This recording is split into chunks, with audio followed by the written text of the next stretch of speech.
Assalamualaikum warahmatullahi wabarakatuh. Kami dari kelompok 6 akan mempresentasikan mengenai aplikasi integral. Sebelumnya, saya akan memperkenalkan anggota kelompok saya terlebih dahulu. Pertama yaitu Ahmad Zafir Ramadhani, Alfa Nazif Mazaya Ikhwani, Alvina Putri Rudianto, Anandito Navalino, dan Aninda Sayyidah Nafisah. Assalamualaikum warahmatullahi wabarakatuh. Perkenalkan, nama saya Aninda Sayyidah dari Offering 13AA. Di sini saya akan menjelaskan mengenai penerapan integral tentu. Pada penerapan integral tentu dapat digunakan untuk mendefinisikan dan mendapatkan volume, panjang kurva pada bidang, dan luas permukaan benda putar. Selain itu, terdapat penerapan-penerapan lain yang penting bagi matematika, sains, dan juga teknik. Seperti pada dalam menyelesaikan masalah fisika yang melibatkan usaha yang dilakukan suatu gaya, serta untuk mendapatkan letak pusat massa suatu benda. Selanjutnya, menghitung volume menggunakan penampang. Di sini volume pada benda pejal didefinisikan menggunakan luas penampangnya. Penampang suatu benda pejal S adalah daerah bidang yang terbentuk dari hasil pemotongan benda pejal S oleh suatu bidang. Di sini kita dapat melihat pada gambar 6.1. Terdapat 3 metode berbeda untuk memperoleh penampang yang sesuai untuk menghitung volume masing-masing benda pejal, yaitu ada metode mengiris, metode cakram, dan metode cincin. Misalkan kita ingin mencari volume suatu benda pejal S seperti terlihat pada gambar 6.1, kita dapat memulai dengan memperluas definisi silinder dari geometri klasik menjadi benda pejal silindris dengan alas berbentuk sembarang pada gambar 6.2. Jika silinder diketahui memiliki luas alas dan tinggi H, maka volume silinder adalah volume sama dengan luas alas dikali tinggi, atau A dikali H. Persamaan ini berbentuk basis untuk mendefinisikan volume benda-benda pejal lain di luar silinder, seperti yang terlihat pada gambar 6.1. Selanjutnya, mengiris dengan bidang sejajar. Di sini kita membagi A, B menjadi sejumlah subinterval selebar dan atau sepanjang delta XK, dan kita iris benda pejal itu seperti mengiris potong roti dengan bidang yang tegak lurus terhadap sumbu X pada titik-titik partisi A. Bidang PXK yang tegak lurus terhadap sumbu X pada titik-titik partisi mengiris S menjadi lempengan-lempengan tipis. Sebuah lempengan dapat kita lihat pada gambar 6.3. Kita aproksimasikan lempengan di antara bidang pada XK-1 dan bidang pada XK sebagai benda pejal silindris dengan luas alas A dalam kurung XK. Di sini terdapat volume FK dari benda pejal silindris ini adalah A dalam kurung XK dikali delta XK, yang volume ini kira-kira sama dengan volume lempengan tersebut. Dengan demikian, volume V dari keseluruhan benda pejal S diaproksimasikan oleh hasil penjumlahan volume silinder-silinder pejal ini. Selanjutnya, di sini kita dapat melihat pada gambar yang merupakan jumlah Riemann untuk fungsi A dalam kurung X pada A, B. Kita mengharapkan aproksimasi ini dari jumlah menjadi lebih baik saat norma partisi A, B menuju 0. Dan dapat kita definisi limit integral tentu dari jumlah Riemann sebagai volume dari benda pejal S. Sedangkan definisi volume benda pejal yang luas penampangnya A dalam kurung X terintegrasikan dari X sama dengan A sampai dengan X sama dengan B adalah integral A dari A ke B. Definisi ini dapat diterapkan jika A dalam kurung X terintegrasikan dan khususnya jika A dalam kurung X kontinu. Untuk menerapkan definisi ini dalam menghitung volume benda pejal menggunakan penampang-penampang yang tegak lurus terhadap sumbu X, kita dapat menggunakan 4 langkah, yaitu yang pertama, kita mensketsa benda pejal dan penampang tipikalnya. Yang kedua, kita mencari rumus untuk A dalam kurung X. dan luas penampang tipikal tersebut. Yang ketiga, cari batas integrasi. Dan yang keempat, integrasikan A dalam kurung X untuk mencari volume benda pejal.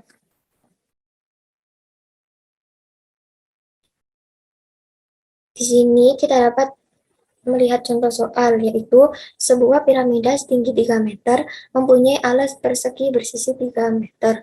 Penampang piramida yang tegak lurus terhadap garis tinggi yang diukur X meter dari puncak piramida merupakan persegi bersisi X meter. Lalu carilah volume piramida itu. Cara penyelesaiannya yang pertama adalah kita mensketsa piramida dengan tinggi di sepanjang sumbu X dan puncak pada titik asal dan penampang tipikalnya. Assalamualaikum warahmatullahi wabarakatuh. Perkenalkan, saya Alvina Putri Rudianto dari Prodi S1 Teknik Sipil Offering 13 AA. Di sini saya akan melanjutkan penyelesaian dari contoh soal yang telah disebutkan pada slide sebelumnya. Langkah pertama yaitu kita membuat sketsa piramida terlebih dahulu dengan tinggi di sepanjang sumbu X dan puncak pada titik asal dan penampang tipikalnya. Lalu yang kedua adalah kita masukkan ke dalam rumus untuk AX. Penampang pada X adalah persegi bersisi X meter, sehingga luasnya adalah AX sama dengan X kuadrat. Lalu yang ketiga, batas integrasi. Persegi-persegi tersebut merupakan bidang-bidang yang terletak di antara X sama dengan 0 sampai X sama dengan 3.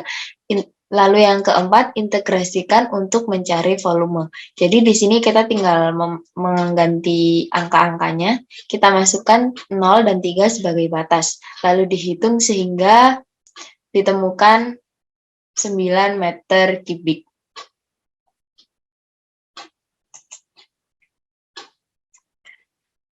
Lalu yang selanjutnya adalah prinsip Cavalieri. Prinsip ini menyebutkan bahwa benda-benda dengan tinggi dan luas penampang yang sama memiliki volume yang sama.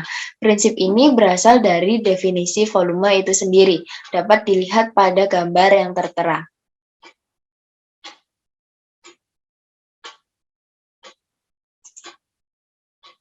Lalu yang selanjutnya adalah mencari volume dari benda putar menggunakan metode cakram.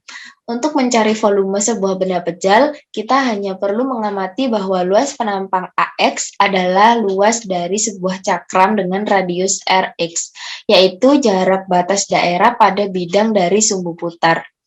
Bisa diubah dalam bahasa matematika, yaitu AX sama dengan pi radius kuadrat, di mana radius ini dilambangkan dengan Rx, sehingga dapat disimbolkan juga pi Rx kuadrat. Dapat dilihat pada gambar. Dengan demikian, definisi volume dalam kasus ini adalah dx sama dengan batas A, B, pi Rx kuadrat dx. Yang selanjutnya adalah contoh soal. Diketahui pada soal daerah di antara kurva Y sama dengan akar X dengan X lebih dari sama dengan 0 dan kurang dari sama dengan 4. Dan sumbu X diputar mengelilingi sumbu X sehingga membentuk sebuah benda pejal. Carilah volumenya. Dari soal dapat diubah menjadi gambar menjadi seperti ini. Lalu kita menyalin rumus yang telah ditentukan di awal slide tadi. Dan langsung saja kita masukkan batas-batas yang telah diketahui yaitu 0 dan 4. Lalu dihitung dan ditemui jawaban 8pi. Yang selanjutnya adalah mencari volume lingkaran menggunakan integral. Pada soal diketahui lingkaran X kuadrat plus Y kuadrat sama dengan A kuadrat. Diputar mengelilingi sumbu X untuk membentuk sebuah bola pejal. Carilah volumenya. Seperti pada soal-soal sebelumnya, kita gambar terlebih dahulu apa yang dimaksud dari soal. Untuk penyelesaian, kita bayangkan bola pejal dipotong menjadi irisan-irisan tipis oleh bidang yang tegak lurus terhadap sumbu X. Luas penampang pada titik X di antara minus A dan A adalah AX sama dengan pi Y kuadrat, di mana Y adalah AX min X kuadrat. Dengan demikian, volumenya kita masukkan batasnya, yaitu minus A dan A. Pi A kuadrat minus X kuadrat dx sama dengan Pi A kuadrat X dikurangi X pangkat 3/3 dengan batas A dan minus A. Sehingga didapati hasilnya adalah 4/3 Pi A pangkat 3. Ini adalah contoh soalnya. Jadi, carilah volume benda bejal yang dibentuk oleh perputaran daerah yang dibatasi oleh Y sama dengan akar X dan garis Y sama dengan 1, X sama dengan 4 yang mengelilingi garis Y sama dengan 1. Penyelesaiannya yaitu kita buat gambar yang menunjukkan daerah yang dimaksud, sebuah radius dan benda bejal yang terbentuk. Nah, ini kan kita buat dulu garis yang menjadi ini, garis untuk mengelilingi volume benda bejal. Nah, ini garisnya yaitu Y sama dengan 1. Nah, ini adalah Y sama dengan 1 yang berpotongan dengan X sama dengan 4. Nah, kemudian kita mencari batasan, yaitu Y sama dengan akar X. Nah, ini batasannya.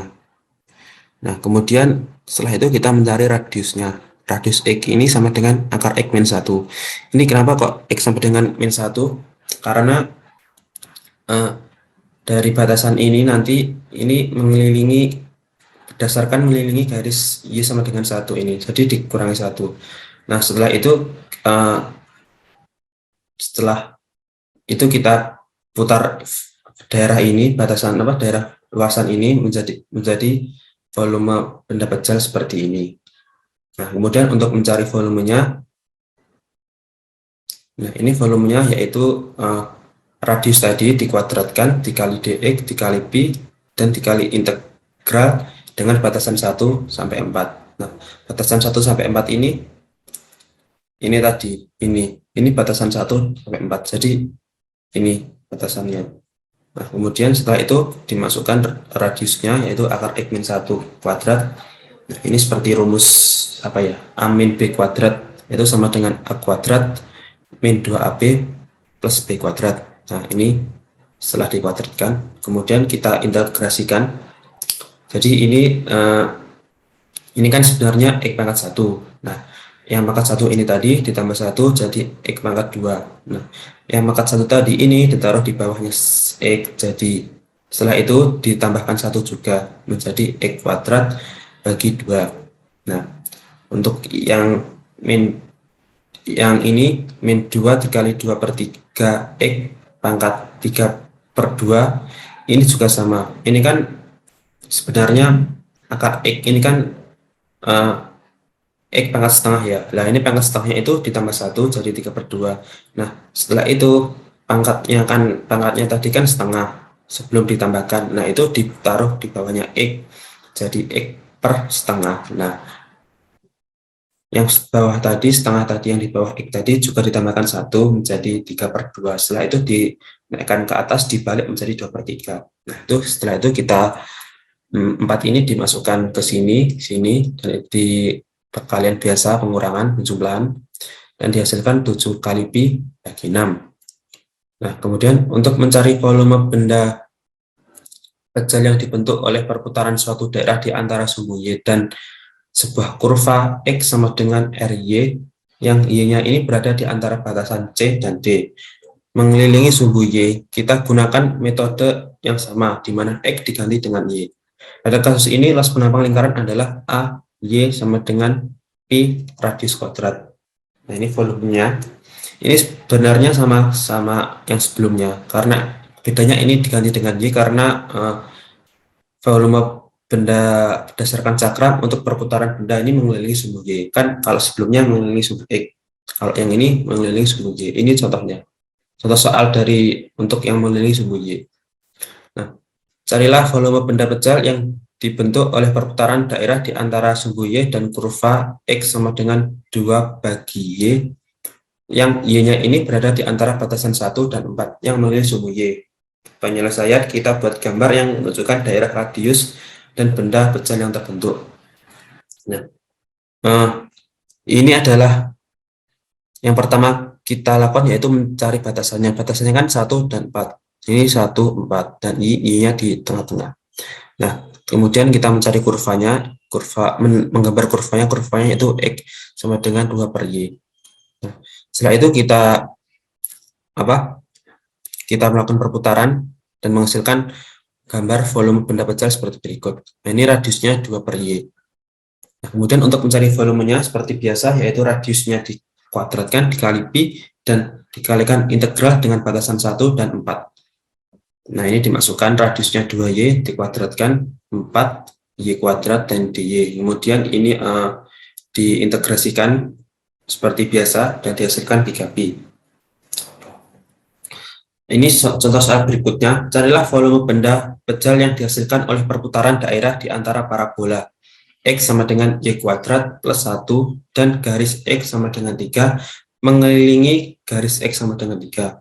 Nah, untuk penyelesaiannya yaitu kita buat gambar yang menunjukkan daerah radius tipikal dan benda pejal yang terbentuk. Perhatikan bahwa penampang-penampangnya tegak lurus terhadap garis X sama dengan 3 dan memiliki koordinat Y dari Y sama dengan min akar 2 sampai Y sama dengan akar 2. Nah, ini kan volume benda pecah ini mengelilingi garis X sama dengan 3. Nah, ini kita buat garis X sama dengan 3. Nah, kemudian kita gambarkan kurvanya. Nah, batasan ini X sama dengan Y kuadrat plus 1. Dan untuk yang ini juga berdasarkan koordinatnya yaitu Y sama dengan min akar 2 untuk yang bawah, dan yang atas Y sama dengan akar 2. Nah, kemudian radiusnya yaitu 3 min Y kuadrat plus 1. Ini kenapa kok ada 3 di sini? Karena ini berdasarkan garis X sama dengan 3. Ini garis untuk yang mengelilingnya. Nah, setelah untuk perputaran, terus menghasilkan volume benda pecah sebagai berikut. Nah, untuk menghitung volumenya, yaitu radiusnya ini, radius 2 min Y kuadrat ini dikuadratkan, dikali pi, dan dikali integral dengan batasan bawah min akar 2 dan batasan atas akar 2.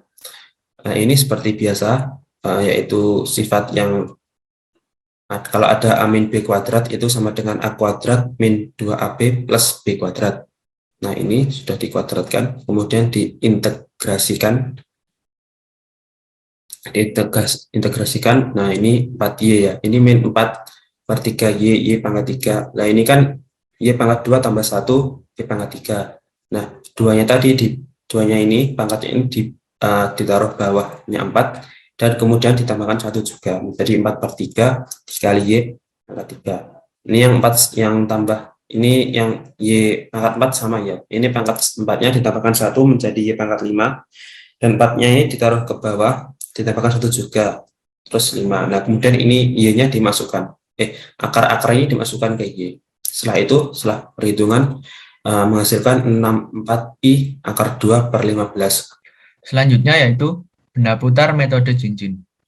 Jika daerah yang kita putar untuk membentuk benda pejal tidak berbatasan atau berpotongan dengan sumbu putar, maka benda itu akan memiliki lubang di dalamnya.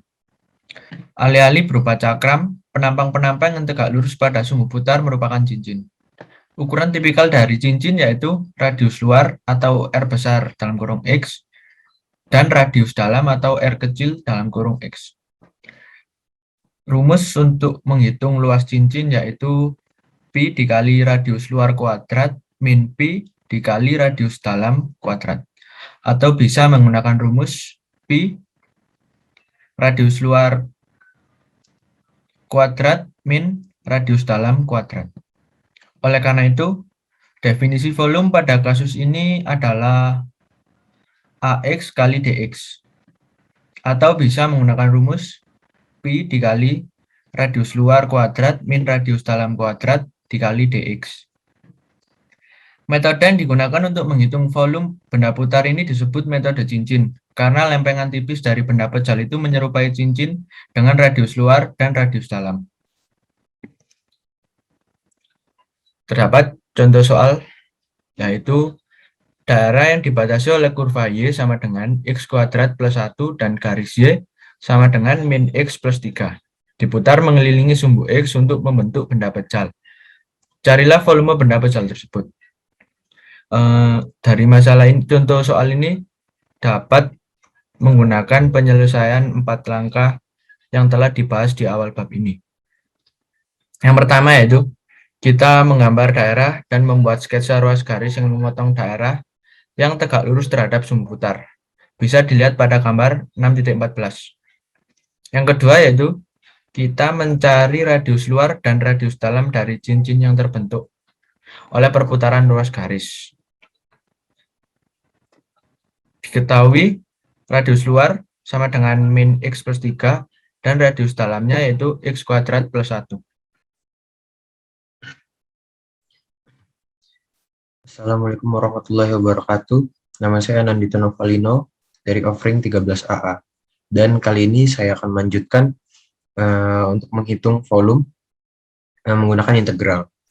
Nah, di sini kita bisa melihat untuk mencari volume menggunakan integral, kita harus mencari batas-batas integrasi dengan mencari koordinat X dari titik perpotongan antara kurva dan garis pada gambar 6,14a. Nah, setelah kita melakukan pemfaktoran, didapatkan X sama dengan min 2 dan juga X sama dengan 1. Dan itu adalah batas integrasi yang akan kita gunakan. Lalu kita hitung integral volume ya, dengan batas yang sudah ditentukan tadi, yaitu min 2 sebagai A dan 1 sebagai B. Nah, di sini bisa kita lihat, sebelum masuk ke pengintegralannya, kita bisa lihat ada Y sama dengan 2X, atau X sama dengan Y per 2.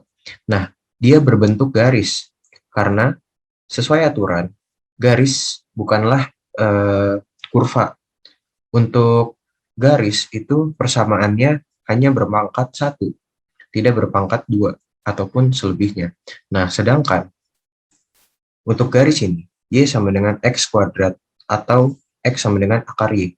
Nah, itu bisa kita lihat, di sini bentuknya melengkung, atau kurva. Nah, karena apa? Karena di sini adalah ada persamaan kuadrat. Nah, jadi itu perbedaannya. Kita lanjut, masuk ke pengintegralan. Nah, pengintegralannya ini ada Pi kali Rx kuadrat min Rx kuadrat dx. Nah, ini persamaannya sudah kita dapatkan ya dari sebelumnya, X kuadrat plus 1 kuadrat dx dan seterusnya hingga didapatkan 117 pi per 5. Nah, lanjut.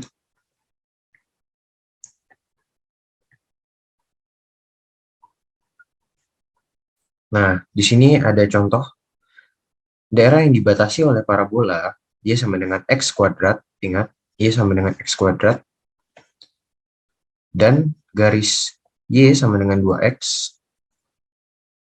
Pada kuadran pertama diputar mengelilingi sumbu Y, untuk membentuk benda pejal. Carilah volume benda pejal tersebut.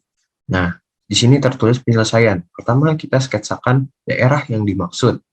Dan kita gambar ruas garis yang memotong daerah itu secara tegak lurus terhadap sumbu putar atau sumbu Y.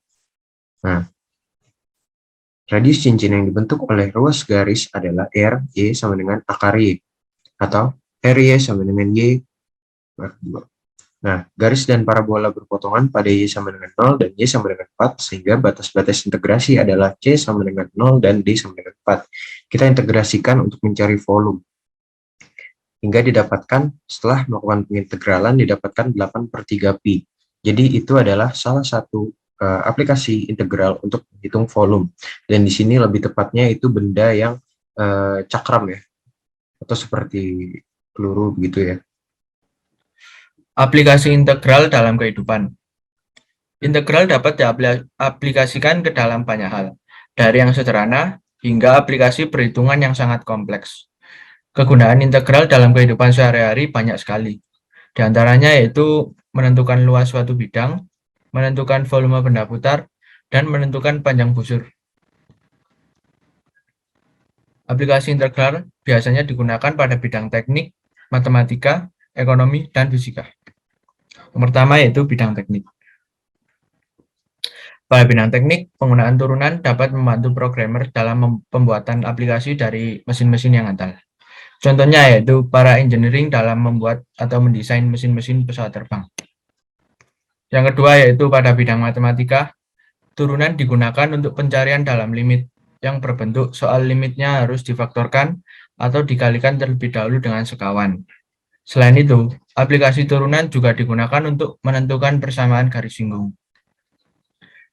Berikut ini adalah contoh penggunaan turunan untuk menentukan garis singgung.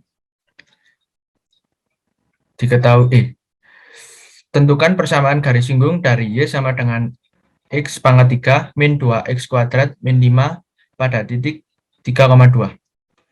Jawab yaitu fungsi X sama dengan X pangkat 3 min 2X kuadrat min 5, Y sama dengan Fx sama dengan 3X kuadrat min 4X F aksen 3 sama dengan 3 kali 3 kuadrat min 4 kali 3 sama dengan 15. M yaitu 15. Kemudian rumus persamaan garis singgung yaitu Y min Y0 sama dengan MX min X0. Maka garis singgung fungsi di atas adalah Y min 2 sama dengan 15 X min 3 atau Y sama dengan 15 X min 43. Yang ketiga, pada bidang ekonomi.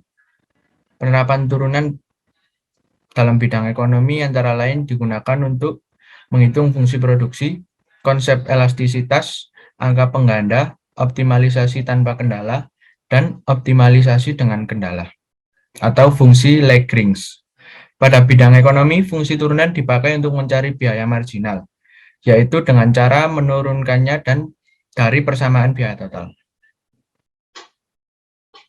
Yang selanjutnya adalah contoh penggunaan turunan untuk biaya marginal. Di sini terdapat contoh soal, sebuah perusahaan mempunyai biaya 3.200 ditambah 3,25X dikurangi 0,0003X kuadrat dengan jumlah persatuan X sama dengan 1.000. Tentukan biaya rata-rata dan biaya marginalnya. Untuk penyelesaian kita selesaikan satu persatu, dimulai dari biaya rata-rata, yaitu rumusnya CX per X. Kita masukkan angka-angka dari soal saja, 3.200 ditambah 3,25X min 0,0003X kuadrat dibagi X. Kita masukkan X-nya sama dengan 1.000. Dihitung dan dihasilkan 6.150 per 1.000 sama dengan 6,15. Maka biaya rata-rata persatuannya yaitu 6,15 dikali dengan 1.000 dan mendapati hasil 6.150 rupiah. Lalu yang selanjutnya kita akan mencari biaya marginal di mana rumusnya adalah DC per DX. 3,25 dikurangi 0,0006X. X-nya kembali kita masukkan 1.000 dan ketemu 2,65. Maka biaya marginalnya adalah 2,65 dikali dengan 100 sama dengan 2.650 rupiah pada X sama dengan 1.000 karena pada soal telah ditentukan bahwa X sama dengan 1.000. Selanjutnya, yaitu pada bidang fisika. Di sini dapat didefinisikan besaran turunan adalah besaran yang terbentuk dari satu atau lebih besaran pokok yang ada. Sedangkan definisi besaran sendiri adalah segala sesuatu yang memiliki nilai dan dapat dinyatakan dengan angka. Misalnya adalah luas yang merupakan hasil turunan satuan panjang dengan satuan meter persegi atau meter pangkat 2. Luas didapat dari mengalikan panjang dengan panjang. Lalu, contoh besaran turunan yang sesuai dengan sistem internasional atau SI yang diturunkan dengan sistem MKS atau yang biasa disebut meter, kilogram, second. Contohnya yaitu yang pertama ada besaran turunan energi satuannya yaitu Joule dengan lambangnya J. Yang kedua, besaran turunan gaya yang satuannya Newton dengan lambangnya adalah N. Yang ketiga, besaran turunan daya satuannya adalah Watt dengan lambangnya W. Yang keempat, besaran turunan tekanan satuannya adalah Pascal dengan lambangnya PA. Dan yang kelima, besaran turunan frekuensi satuannya Hertz dengan lambangnya Hz. Di sini kita dapat melihat contoh besaran turunan yang lainnya juga. Ini penerapan pada bidang ekonomi, surplus produsen. yaitu suatu fungsi penawaran menunjukkan hubungan antara jumlah produk yang ditawarkan oleh produsen hingga dengan berbagai harga tertentu. Nah, jika harga pasar produk tersebut adalah PE, maka jumlah produk yang ditawarkan oleh produsen adalah QE. Nah, tujuan dari integral dalam bidang ekonomi yaitu surplus produsen, yaitu untuk mengetahui besarnya kelebihan produsen dalam mengolah suatu barang. Nah, ini adalah grafik kurva surplus produsen. Nah, ini kemudian rumus, jika fungsi penawaran berbentuk P sama dengan F dikali Q, maka kelebihan produsen adalah KP sama dengan QE dikali PE, dikurangi integral dari dengan batasan 0 dan QE dikali F Q dQ. Nah, KP sendiri ini berarti surplus produsen, QE jumlah keseimbangan, PE harga keseimbangan. Nah, ini adalah contoh kasus. Jika fungsi penawaran suatu produk ditunjukkan oleh P sama dengan Q kuadrat plus 3 dan harga keseimbangan adalah 12, maka carilah surplus produsennya. Jawab, jika P sama dengan 12, maka Q kuadrat sama dengan 12 min 3. Nah, kan Q kuadrat sama dengan 9, Q akar 9, Q sama dengan 3. Jadi keseimbangan pasar terjadi adalah E 3,12. Jika Q sama dengan 0, maka P sama dengan 3. Jadi titik potong sumbu P adalah 0,3. Karena fungsi penawaran P sama dengan FQ, maka KP sama dengan QE dikali PE dikurangi integral dengan batasan 0 sampai QE dikali FQ dikali DQ. Nah, ini setelah 3 kali, terus kemudian 3 dikali 12, 36. Nah, untuk integral sendiri menghasilkan 18. Jadi 36 mengurangi 18 dan menghasilkan 18. Nah, kita lanjut ke aplikasi pengintegralan yang lain. Di sini ada untuk dalam bidang matematika ekonomi, ada yang namanya surplus konsumen. Nah, apa sih surplus konsumen itu? Kita bisa lihat. Surplus konsumen mencerminkan suatu keuntungan lebih yang dinikmati oleh konsumen tertentu, karena kaitannya dengan tingkat harga pasar suatu barang. Nah, mungkin di sini bahasanya belum terlalu umum atau general, tapi kita tahu bahwa di sini intinya adalah konsumen memperoleh keuntungan karena harga pasar tertentu. Nah, kenapa sih bisa untung? Jawabannya adalah begini logikanya. Jika tingkat harga pasar adalah PE dinyatakan, maka bagi konsumen tertentu yang sebetulnya mampu dan bersedia membayar dengan harga lebih tinggi dari PE, tentunya hal ini akan merupakan keuntungan baginya, sebab ia cukup membayar barang tadi dengan harga PE. Nah, jadi kesimpulannya itu dia dia itu bisa membayar dengan harga lebih tinggi daripada PE. Tapi karena harga pasarnya itu adalah PE, maka dia tidak perlu membayar lebih dari PE. Nah, jadi sisa dana yang ia punya itu disebut dengan surplus konsumen. Nah, keuntungan lebih ini yang disebut surplus konsumen oleh Alfred Marshall. Kita lanjut. Di sini ada, saya punya grafik surplus konsumen. Nah, bisa kita lihat seperti yang saya katakan tadi, harga pasar itu ada di sini. Harga pasar itu ada di sebentar. Harga pasar ada di sini, di garis warna merah ini. Nah, ini. Nah, tapi dia memiliki konsumen tertentu ini memiliki dana atau budget yang lebih. Dia punya segini sampai 20 harga P-nya. Nah, tapi karena harga pasar yang mentok di sini di 14, harga pasar yang hanya mentok di 14 membuatnya memiliki keuntungan sebesar dari 14 sampai 20. Begitu. Nah, jadi di sini adalah kolom atau kuadran surplus konsumen. Nah, di sini adalah pengeluaran yang harus ia keluarkan. Gitu.